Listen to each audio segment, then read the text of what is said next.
ល្អអើយល្អរកគ្មានស្ទើស្លុតនៅវិញ្ញាណ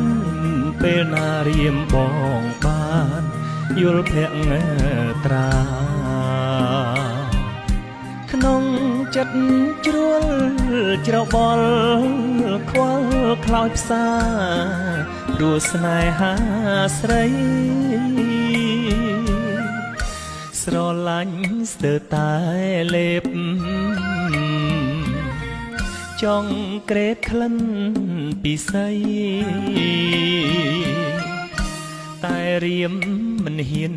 សួរខ្លាចមិនគួរក៏បីលួ